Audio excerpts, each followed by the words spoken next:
According to the search warrant, it all started March 11th. Just as a gunman was taking Sierra Robinson's life, an alert driver was also near 91st and Mill and heard the gunshots. That witness told police he noticed a dark-colored Nissan SUV near the crime scene.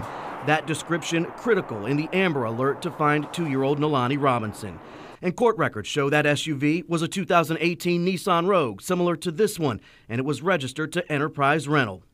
Working off a tip suggesting the suspect and the girl's father, Darius Higgins, was just south of the Wisconsin-Illinois border, police found that SUV on Wednesday, March 13th, 2 days after the murder. It was just beyond this toll on I-94 in Illinois, but Higgins was not with it. And according to the warrant, Higgins got a ride from a man who may have been a stranger. That person likely had no idea the passenger he just picked up was wanted for murder. And according to those documents, that man did not have Higgins as a passenger for very long. In fact, they drove less than 10 miles back across the state line into Wisconsin, where the documents say that man dropped Higgins off here at this rest stop in Pleasant Prairie. Meanwhile, police executed that search warrant on the abandoned SUV, and inside they found cigarettes, gum, and empty liquor bottles. The records do not indicate whether Nalani Robinson was ever in that vehicle. Police would find the little girl's body 2 days later on March 15th, wrapped in a blanket on the side of a rural Minnesota highway. Derek, did the search warrant reveal any new information about the murder from a week ago? It did, Patrick. We know Sierra Robinson was meeting with Higgins, thinking she would be reunited with her daughter, Nalani. And when Sierra Robinson was murdered, the warrant says she actually had brand new baby clothes with her that had the tags still on them. Patrick? Derek Rose reporting live from the newsroom tonight. Crossing Guard Crisis, the company that coordinates the crossing guards for several local school districts, is abruptly shut down. As 12 News' Sheldon Dutez explains, busy intersections were left unsupervised. It's a big concern because this is a busy street right here. Students and parents hustled across the intersections near Horace Mann Elementary in West Dallas for morning drop-off without the supervision of crossing guards. Just to get the email Saturday that it's not going to be no more crossing guards is really concerning. There's no extra protection. I mean, you got people that drive crazy around here. Wisconsin Personal Protection Services coordinates the crossing guards for West Dallas, West Milwaukee, Wauwatosa, and the Waukesha school districts. Company told guards like Matthew Peets not to come to work. I'm supposed to get paid tomorrow. I finally, getting bills paid off, and unfortunately, I'm not destitute. We came to Wisconsin Personal Protection Services to get some questions answered, but as you can see, there is black and gray material blocking this locked door. When I called, this is the response I got. Due to the unfortunate circumstances of the Department of Workforce Development, our establishment is shut down. Leave a message and we will return your call as soon as our legal counsel advises it is okay to do so. Until then, drivers like Pamela Collins plan to be extra careful. Pay a whole lot of attention, especially to the kids, because they don't pay attention to us. They don't pay attention to the traffic and to us. In West Dallas, Sheldon Dutez, WISN 12 News. And according to online court records, the company owed $90,000 in unemployment taxes. Workforce Development is prepared to assist employees who have been impacted by this shutdown.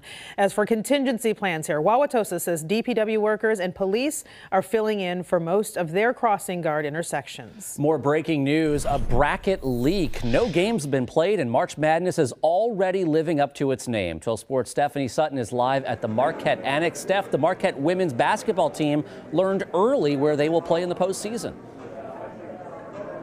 Yes, they did, Patrick. To our knowledge, this hasn't happened before. ESPN prematurely releases the brackets for the women's NCAA tournament, and the selection show was moved up 2 hours early. Marquette learned they are a 5 seed and will face number 12 seed Rice on Friday in the first round. They'll tip off at College Station, Texas. This is their 3rd straight trip to the big dance.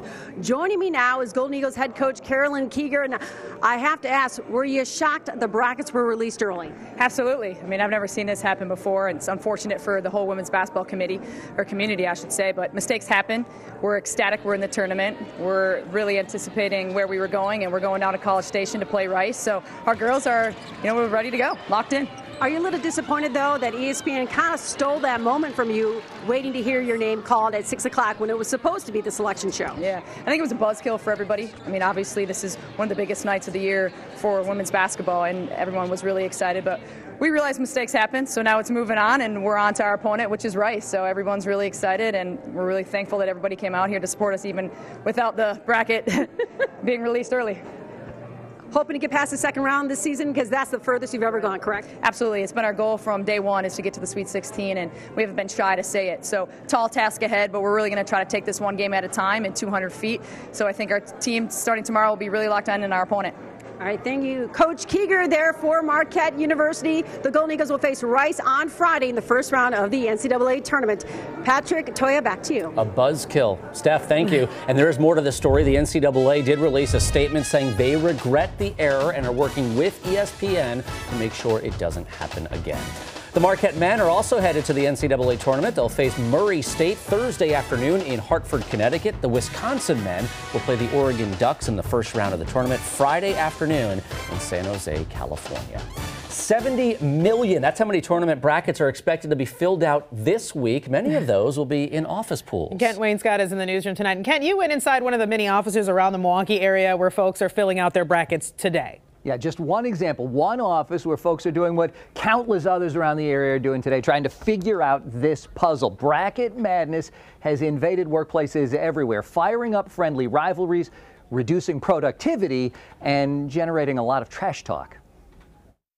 Usually we get most of the office involved. I would say almost everyone fills out a bracket. Biz Times Media is one of the countless workplaces with bracket madness. There's the pool coordinator, bracket guru Molly Dill. I'm a big Marquette fan. Diehard Badgers fan Andrew Weiland is the office's chief bracketologist. The real trick, of course, is you try to pick some upsets. That's almost impossible to do. And the unbiased bracket veteran, Arthur Thomas. I can remember doing it in grade school with, friends. And like many offices, there's already plenty of trash talk. I definitely have to pick against Marquette. I cannot pick Marquette. Pick Wisconsin to lose right away. And you hope that both don't fall victim to that 12-5 upset. U.S. workers filling out 70 million brackets and watching games is estimated to cost employers about $4 billion in workplace efficiency. If Wisconsin or Marquette are playing, then you're really talking about a crash in productivity. But in this office, they try not to let it cut too much into the workday. We get our work done and then we go check out some of the games when we have time. And as for picking the winners, everyone has their own strategy. Go with a kind of a gut feel on the games and don't try and change it too much. To not pick Wisconsin to do too well because I'm afraid I will jinx them. We've had people in the office pick teams based on whether they sounded like cheese. Gonzaga sounded like Gorgonzola. Okay, that's interesting. That's new. Kent, I'm curious, what were the results? Did any of those strategies work for them? Not really, and they didn't really approve of the cheese thing. They said the best you can hope for is just try to make sure that your bracket isn't busted on the first weekend, which, by the way, is exactly where I am right now. So what do you think, Patrick? Marquette and Wisconsin both make it to the Sweet 16? Hey, that would be fun, wouldn't it? Awesome. I know you want Wisconsin to go beyond. Of course. We'll see what happens. Kent Wainscott reporting live in the newsroom. And of course, you can print out your own brackets. Just go to WISN.com and click the link on the homepage. More breaking news now. Construction crews hit a gas line in the River West neighborhood. The fire department tells 12 News they evacuated some homes near Holton and Keefe. From News Chopper 12, you can see the large response. We Energies said that they shut off the gas in the area and are making repairs. No injuries have been reported. Milwaukee police are investigating an apparent murder-suicide. Officers discovered a 27-year-old woman in a house at 58th and Keefe. Shortly after 9 o'clock this morning, police say a 26-year-old man shot her and then turned the gun on himself. Officers asked the Salvation Army to send their volunteer chaplains to the scene. The Milwaukee Police Department is investigating. The man charged with kidnapping Jamie Claus professed his love for the 13-year-old girl. I love her. Jake Patterson called a Minneapolis TV reporter from his jail cell over the weekend. The 21-year-old also said he wants to talk to Claus but knows he can't. Patterson described what he says they did during those 88 days in his Douglas County cabin. We were just like watching TV, playing board games, and talking about stuff. We cooked a lot because like everything we made was homemade. Do you have any regrets about what happened? He said, of course, there. Prosecutors charged Patterson with killing Klaus's parents, then kidnapping her. Klaus escaped in January after nearly 3 months in captivity. The man charged with shooting and killing a Milwaukee police officer appeared in court. Jordan Fricke is scheduled to go on trial in July for the death of Officer Matthew Rittner. Investigators say Fricke shot Rittner last month while Rittner was trying to serve a warrant at Fricke's house on 12th and Dakota. Taking a look at weather right now, our forecast is exactly what we need to help dry things out. Mark, today is just the beginning. It's really nice when you have an entire forecast for a week when we've been stuck in such horrible weather for so long.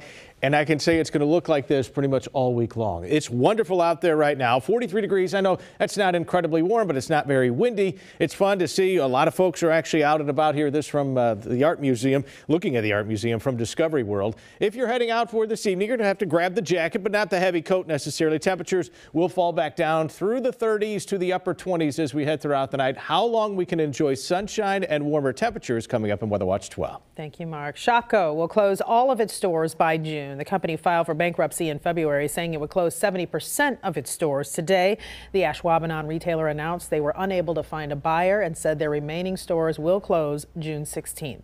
Shopko opened in Green Bay in 1962. The closings will impact 5,000 employees. Foxconn said it plans to have its manufacturing plant up and running in Wisconsin by the end of the year. The Taiwan-based company said the factory in Mount Pleasant will produce flat screen panels for cell phones, tablets, and TVs. It will be a smaller plant than the one Foxconn first promised. The company said it's still committed to hiring 13,000 people. Making Wisconsin schools safer. Wisconsin's Attorney General Josh Kaul made a stop at West Milwaukee Intermediate School today. He helped release a new set of safety guidelines for school districts around Wisconsin. We hope that everybody who shares responsibility for child safety can use these guides in a number of ways to make schools safer, to build a comprehensive mental health structure, to shape a school climate that reduces violence, to harden physical buildings, to launch a threat assessment that can stop a tragedy before it happens.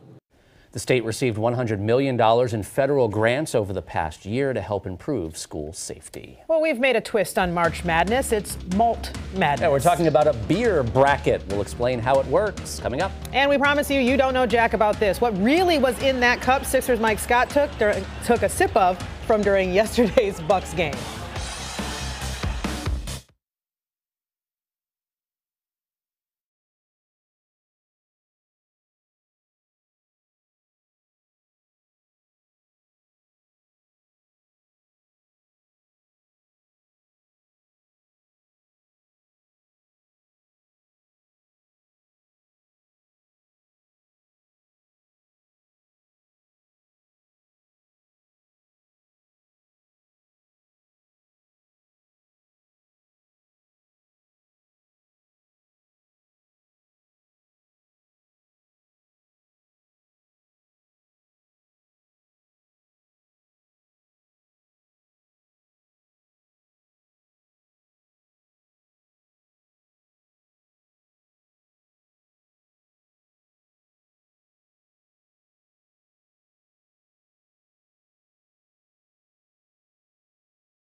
Welcome back to 12 News at 5. Once again, we're going to take a look. These are the roads that are still closed in the area north of us. This is all due to flooding. We had a look at this map last week.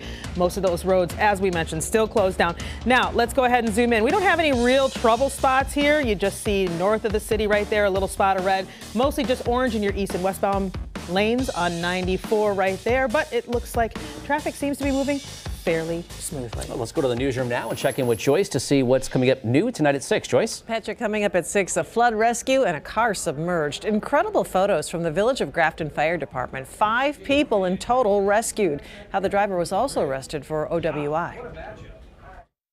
And I remember I walked out the doors and I surprised my parents and they just tackled me. And from Oshkosh to Idol, how this Wisconsin girl is headed to Hollywood on American Idol. It's all brand new. Stay right here after World News tonight. Sounds like fun. We'll see you at 6. Well, with all the excitement surrounding the NCAA brackets, we decided to do our own bracket challenge. That's why we have beer bottles behind us, because for the next few days, we'll be picking the finalists for the best beer. So tonight at 5, we're going to start with the first matchup between Miller and Heineken. Mark, what's your pick? I can't do this without getting the taste test. This is not fair. Oh, I'm not understanding why I don't have a couple of cold ones right here in front of me. We'll have to work on that. But one. clearly it's Miller. Come on. It's made right here. I know we're talking March Madness, but I think Miller, I think tailgating out at Miller Park, the Brewers, I think of warmer weather. I'm going Miller on this one. See, now mine is depending on what I eat, because if it's a nice greasy piece of pizza, I want a Heineken, but if it's something, you know, like spicy, then I feel like I Miller? can. Well, that's because I can drink it a little faster. You know what our producer's last name is? Miller. Miller wins. We'll go with Miller then. Yeah. And have you ever heard about a Heineken, Snow White? Have you ever heard this one? Heineken mixed with 7-Up. Never heard of that. I don't until we do a taste test. Well, I'm still waiting. Snow White. All right. So we have room. We're going we with have Miller, room right? here at the ISO bar. We can just step right up. We're going with Miller here. I think we're safe to say. You can also follow along on WISN.com. And coming up tonight at 6, we'll pick between Pabst and Corona. That matchup there.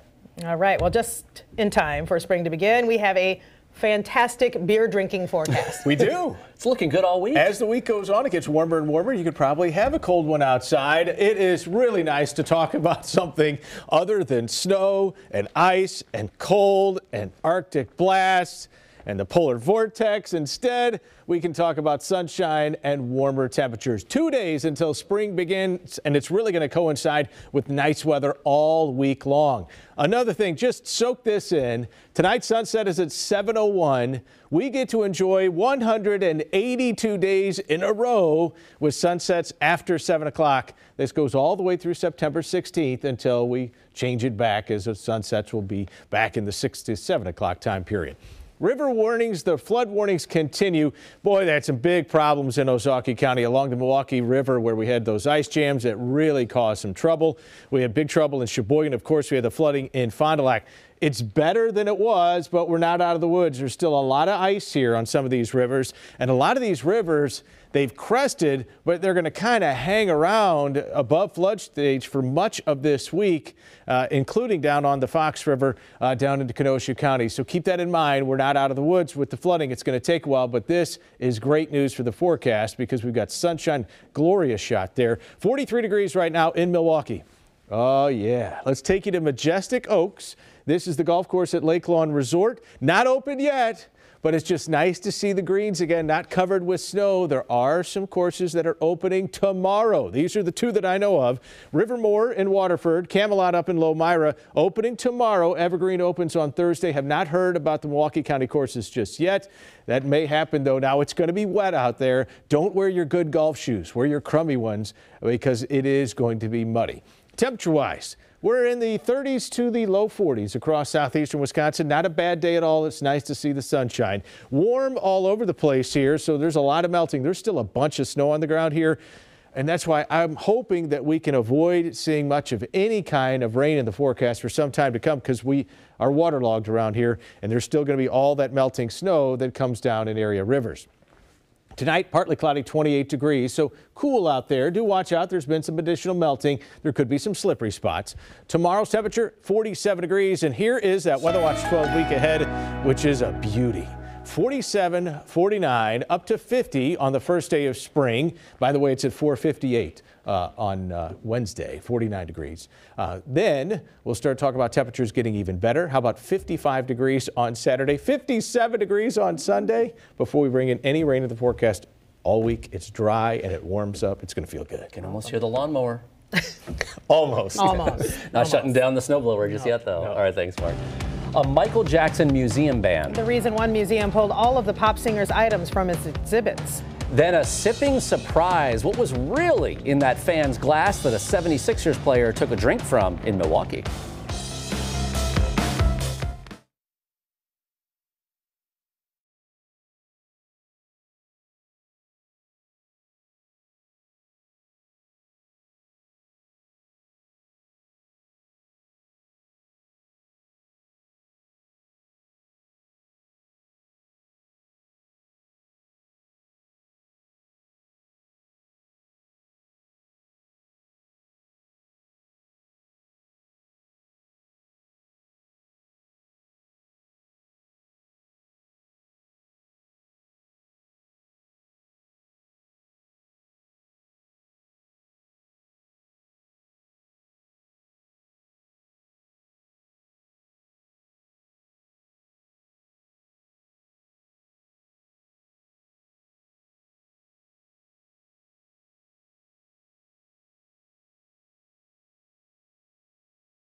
The world's largest children's museum has pulled its Michael Jackson items off its shelves. The Children's Museum of Indianapolis removed the late singer's fedora and white gloves from one exhibit and a signed poster from another. The museum said it made the move in response to child molestation allegations raised in the HBO documentary Leaving Neverland.